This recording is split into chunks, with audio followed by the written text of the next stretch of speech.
Welcome back after the break. Saqib Bashir साहब, आज Islamabad high court में क्या हुआ? जस्टिस आमिर फारूक की अदालत में इलेक्शन कमीशन ऑफ पाकिस्तान का मामला मौजूद था। जो ट्रिब्यूनल है उसके हवाले से अब क्या फैसला आया इस्लामाबाद हाई कोर्ट से? फैसला तो अभी ऑर्डर आएगा। जो रिमार्क्स ऑब्जर्वेशन थी आखिर में चीफ जस्टिस आमिर फारूक साहब की, उन्होंने यही ऑब्जर्वेशन दी कि अगली जो हमारी तारीख है 24 जून, तब तक जो है वो प्रोसीडिंग फर्दर ट्रिब्यूनल जो है वो नहीं करेंगे, लेकिन वो तहरीरी ऑर्डर देंगे कि उसमें एक्चुअली उन्होंने स्टे ऑर्डर पे जी जो एप्लीकेशन है उस पर कहा क्या है। लेकिन इसमें एक जो चीज़ नई ऐड हुई है सारे सिनेरियो में, वो है कि जस्टिस जहांगीरी जो जस्टिस तारिक महमूद जहांगीरी हैं, उनके हवाले से जो पीटीआई के एमएनए हैं, उन्होंने नून लीग के जो एमएनए हैं, उन्होंने जो इलेक्शन कमीशन में एप्लीकेशन दी थी, उसमें उनके हवाले से जो तौहीन अमेज़ अल्फाज इस्तेमाल किए गए हैं, वो मेरे ख्याल में मामला एक नया जो है वो सारे सिनेरियो में आ गया है। उस पर काफ़ी बरम भी हुए, चीफ जस्टिस भी बरम हुए हैं कि ये आप कैसे एक जज के हवाले से कह सकते हैं। फिर इलेक्शन कमीशन से जुड़े वकील, कानूनदान सब ये बात कह रहे थे, बल्कि आज भी एडिशनल अटॉर्नी जनरल ने ये बात की कि जो जज होता है हाई कोर्ट का, ये तो जज होता है, लेकिन इलेक्शन ट्रिब्यूनल जब होता है तो वो अलग होता है। तो वहां पे चीफ जस्टिस जो है वो उन्होंने भरम हुए, उन्होंने कहा कि जज ही होता है, हाई कोर्ट का जज ही होता है, आप ये इसको इस तरह ना करें। और जिस तरह के एलिगेशन जो है वो लगाए गए हैं जज पर, हाई कोर्ट के जज पर, अगर ये साबित नहीं होते तो आपके खिलाफ कार्रवाई भी हो सकती है और आपको जेल भी हो सकती है। ये आप जेल में रखें। और उन्होंने इंदिया भी दिया है कि वो अंजम अकील खान जो है उन्होंने कहा कि उनको बुलाएंगे नेक्स्ट डेट पे, उनको तौहीन अदालत में नोटिस भी जो है वो हम कर सकते हैं। तो ये सिनेरियो एक नई चीज जो है वो सारे सिनेरियो में निकल आई है। सही। जहांगीर जदून साहब, हुकूमत की लेजिटिमेसी बड़ी मैटर करती है। इस वक्त जो है वो मईशत की सूरत हाल, बजट सब लोग देख रहे हैं, किस किस्म के फिगर्स हैं, और जो हुकूमत है उस हुकूमत के ऊपर एक दाग है, वो फॉर्म 47 का दाग है। उसको धोने के लिए ये जो जहांगीरी साहब ने, ट्रिब्यूनल ने मांगा कि रिकॉर्ड लेकर आ जाएं, तो मुस्लिम लीग नून के जो तीनों एमएनएज हैं उनका इलेक्शन कमीशन के सामने ये प्ली लेना कि ये बड़ी जल्दबाजी से काम ले रहे हैं, लिहाजा ये बाइस्ड हैं, क्या ये दुरुस्त स्टैंस था? और उस पर इलेक्शन कमीशन का उनकी बात को मानकर ट्रिब्यूनल तब्दील कर देना, इसके बारे में क्या कहेंगे? देखें, जो लीगल पोजीशन है वो तो सेक्शन जो 151 है इलेक्शन एक्ट का, वो ट्रांसफ़र की इजाज़त देता है। लेकिन देखना है आपने कि ट्रांसफ़र के ग्राउंड्स क्या हैं। जिस तरह आप किसी जज पे अगर पर्सनल अटैक कर रहे हैं तो फिर उसको आपको साबित करना पड़ेगा। अगर जज चलें केस जो है, देखें जो इलेक्शन एक्ट है उसके अंदर एक स्पेसिफिक पीरियड डिफाइन है कि आपने 6 मंथ के अंदर इलेक्शन जो में 4 महीने 8 जून को 4 महीने गुजर चुके हैं, तभी मेरे में अभी छुट्टियां अभी 1-1.5 महीना जो है बाकी रह गया है। तो अगर इन 6 महीनों में एक इलेक्शन ट्रिब्यूनल किसी की इलेक्शन पिटीशन का फैसला कर देता है तो वो तो विद इन टाइम है। 6 मंथ तो आखिरी उन्होंने कहा है, विद इन 6 मंथ से पहले तो वो कर सकते हैं। अगर उन्होंने इस को बुनियाद बना के चैलेंज कर दिया जी ऑर्डर के वो बड़ी तेजी से कर रहे हैं और हमारे पास ये नहीं है वो नहीं है, तो फिर मेरे ख्याल में इनका ये आर्डर जो है वो सस्टेन रहना इलेक्शन कमीशन का मुश्किल हो जाएगा।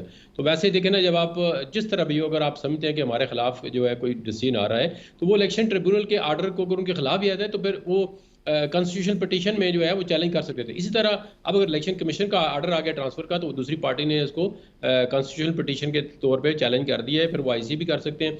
मतलब है आपके पास लीगल एवेन्यू मौजूद है, बजाय उसके कि आप वो अडॉप्ट करें, आप एक जज पे पर्सनल अटैक करके उसके सारे जो है वो कैरियर को या उसको एक ऐसा अटैच कर दें किसी पार्टी के साथ, तो ये मेरे ख्याल में अच्छी बात नहीं है। क्योंकि कोई भी पॉलिटिकल पार्टी है, अगर मेरिट पे कोई जज फैसला करते हैं तो वो उसको डिसाइड करें। अब हमारी पॉलिटिकल पार्टी की ये रविश चल निकली है कि जब फैसला खिलाफ होने के करीब हो तो वो जाके अदम एतमाद करते हैं जज पे और प्रेशराइज करते हैं, तरह तरह की बातें करते हैं, जी ये नहीं हुआ वो नहीं हुआ।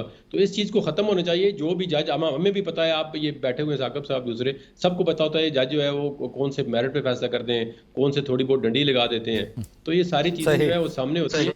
तो इनको जो भी जज मेरिट पे फैसला करें रूल का कानून और आइन के मुताबिक, तो उनके फैसले को एक्सेप्ट करना चाहिए। सही है। अहमद अवैस साहब, ये हमने देखा कि 28 तारीख को हेयरिंग होनी थी इस्लामाबाद इलेक्शन ट्रिब्यूनल की, और साइफर केस का भी फैसला उसी दिन महफूज होकर शॉर्ट ऑर्डर आना था। अब तो हमें अचानक 27 की शाम में पता चला कि वज़ीर-ए-आज़म पाकिस्तान ने पूरे मुल्क को 25 करोड़ आवाम को छुट्टी दे दी है, और साथ ही 2 ऑर्डिनेंसेस आ जाते हैं, और एक ऐसे कायम मकाम सदर यूसुफ रज़ा गिलानी जिनका अपना हल्का एन 148 का केस उसके ऊपर क्वेश्चन मौजूद है इलेक्शन कमीशन ऑफ पाकिस्तान के सामने, और वो ट्रिब्यूनल्स के हवाले से ये सदारती ऑर्डिनेंस जारी कर देते हैं जिस पर राय ये है, आपकी भी राय यही है कि ये कोई स्पेसिफिक ये ऑर्डिनेंस सिर्फ इस मकसद के लिए लाया गया कि तहरीक इंसाफ जो है उसका फॉर्म 45 वाला किस्सा इसका तमाम किया जाए? यकीनन इसमें कोई शक नहीं है कि जब भी कोई ऑर्डिनेंस और एक्ट ऑफ लेजिस्लेशन हो और वो पर्सन स्पेसिफिक हो, एक खास इवेंट को सामने रखा गया हो, किसी शख्सियत को सामने रखा गया हो, तो उस सूरत में उसकी कोई अहमियत नहीं होती। वो उसको आप इन गुड सेंस कभी नहीं लेंगे। और बारहा ऐसा हुआ है कि इस किस्म की जब लेजिस्लेशन हुई है या ऑर्डिनेंस आया है तो वो अदालत ने उसको स्ट्राइक डाउन किया, बाकायदा तौर के ऊपर उसको स्ट्राइक डाउन किया है।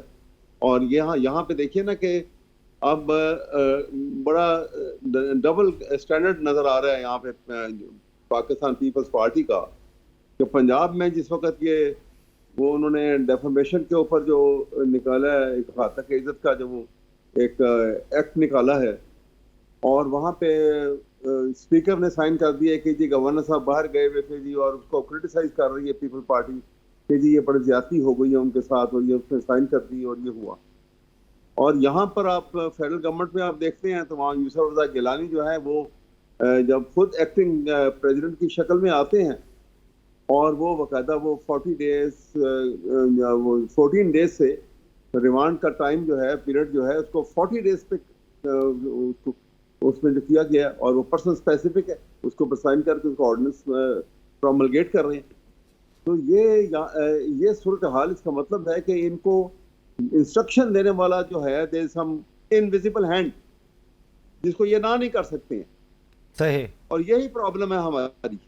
जब तक इस प्रॉब्लम को सॉर्ट आउट नहीं करेंगे, हम आइन को और तमाम पॉलिटिकल फोर्सेस जो हैं वो आइन के गिर्द रैली नहीं करेंगी, तो मामलात जो हैं वो खराब हो जाएंगे। क्योंकि आइन को आप अमेंडन करने के बाद ही किसी और ताकत की तरफ जब रुजू करेंगे, और वो ताकत आइन को बाला ताक रख के अपने ही जहन के अंदर कोई फैसले करेगी, और वो फैसले जो हैं वो पाकिस्तान के पॉलिटिकल एटमॉस्फेयर को प्रगंदा कर देगी, तो फिर बड़े हमारे हालात खराब हो चुके हैं, और मजीद उसमें और खराबी आएगी, और बड़ी सख्त खराबी आएगी।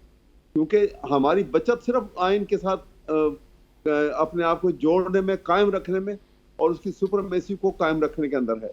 क्योंकि इसी से जुडिशरी जो है वो सुपीरियर रोल प्ले कर सकेगी। और यही है जब तक अभी जिस तरह इस्लामाबाद हाई कोर्ट में भी ये जिसका आपने अभी जिक्र किया, जो उसने इलेक्शन कमीशन ने जो उसको ट्रांसफर के ऑर्डर कर दिए केस को, और उसके बाद मैटर जो है वो आया यहाँ पर इस्लामाबाद हाई कोर्ट में, और बरहमी का इजहार किया है वो चीफ जस्टिस साहब ने भी।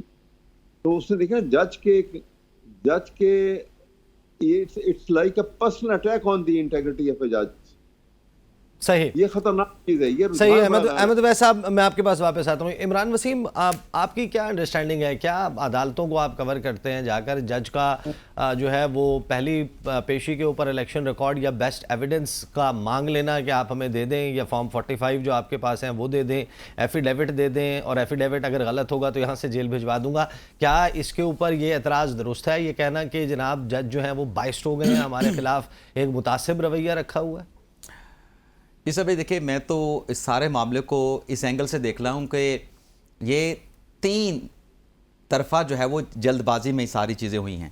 लेकिन इस सारे मामले पे आने से पहले अभी अहमद अब्बास साहब जो कह रहे थे, जो उन्होंने गलबन पाकिस्तान पीपल्स पार्टी को क्लीन चिट दे रहे थे कि पाकिस्तान पीपल्स पार्टी का दोहरा मयार है, मैं तो कहूँगा पीपल्स पार्टी का मल्टीपल जो है वो इसमें किरदार है। पंजाब की उन्होंने बात की डेफमेशन के लॉ के हवाले से, और फिर वो आते हैं सदारती ऑर्डिनेंस पे जो नैब के हवाले से जारी किया गया, और जो जारी किया गया इलेक्शन एक्ट के हवाले से। जब ये सुप्रीम कोर्ट में ये मुकदमा चल रहा था तो उसमें जब बात हुई इस ऑर्डिनेंस के हवाले से, तो जो फारूक एच नाइक थे पाकिस्तान पीपल्स पार्टी के वकील, वो काजी फाइसा की अदालत में ठहरे कह रहे थे कि पाकिस्तान पीपल्स पार्टी इस ऑर्डिनेंस को सपोर्ट नहीं करती, जो कि नैब तरमीम के हवाले से जिसमें जो रिमांड है वो 14 दिन से बढ़ा के 40 दिन कर दिया गया है, इसको हम सपोर्ट नहीं करते। तो काजी फाइसा साहब ने कहा था कि उस ऑर्डिनेंस के ऊपर देखें सिग्नेचर किसके हैं, वो यूसुफ रज़ा गिलानी के हैं, जो कि कायम मकाम सदर हैं और चेयरमैन सेनेट हैं, आपकी पार्टी से उसका ताल्लुक है, तो उस पर फारूक एच नाइक साहब ने कहा था कि बिल्कुल आपकी बात ठीक है, लेकिन फिर भी हम इसको ऑन नहीं करते। तो ये आप कह सकते हैं कि पाकिस्तान पीपल्स पार्टी के स्टैंडर्ड्स हैं। जहां तक बात है ये जो ट्रिब्यूनल का इशू है, तो उसे मैं इस नज़र से देखता हूं कि जल्दबाजी हर फोरम पे हुई है, हर फरीक की तरफ से की गई है। अगर ट्रिब्यूनल के कोई ऐसे अहकामात थे जिस पर नून लीग के जो एमएनएस थे, अरकान पार्लिमान थे, वो अफेक्ट हो रहे थे, तो उनको सुप्रीम कोर्ट में जाना चाहिए था और बजाय इसके कि वो इलेक्शन कमीशन में जाते। लेकिन चले इलेक्शन कमीशन में चले गए, इलेक्शन कमीशन में जो भी फैसला आया उसके बाद आज सदारती ऑर्डिनेंस पे इस्लामाबाद हाई कोर्ट में समाअत होनी थी।